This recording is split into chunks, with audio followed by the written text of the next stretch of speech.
मैं यहाँ पर कैसे पहुंचा? मैं तो अपने बेडरूम में था।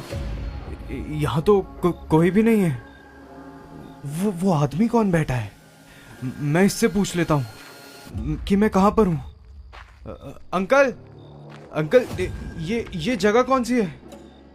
ओह गॉड, इस आदमी का तो सर ही नहीं है।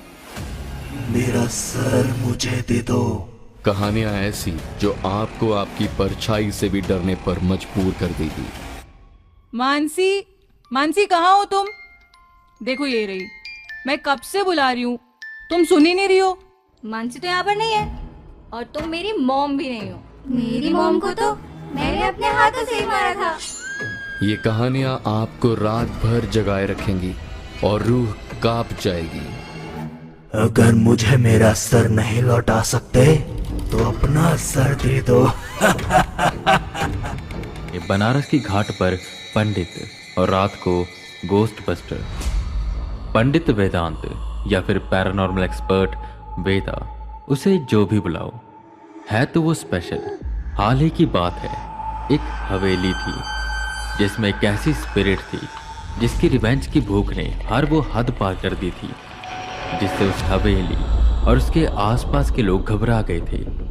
यह स्पिरिट थी एक लड़की की जिसने अपने रेपिस्ट और मर्डरर्स को सिर्फ मारा ही नहीं था, मरने के बाद उनकी आत्माओं को भी रोज उसी हवेली में कैद करके तड़पा रही थी। रोज ये करके ये स्पिरिट और भी ज्यादा ताकतवर होती जा रही थी और अब इसका बस एक ही इलाज था, वो था पंडित वेदांत।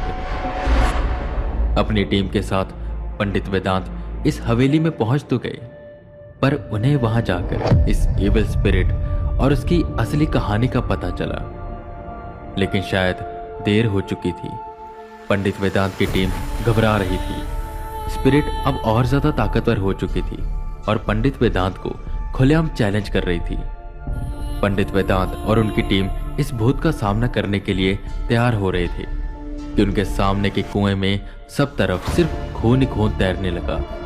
उस कुएं में अचानक कुछ लाशें उभर कर आईं और उनमें से एक लड़की की लाश बाकी लाशों के बीच तैरती हुई अपनी बड़ी काली आंखों से बस पंडित वेदांत को देख रही थी, जैसे उसे जानती हो।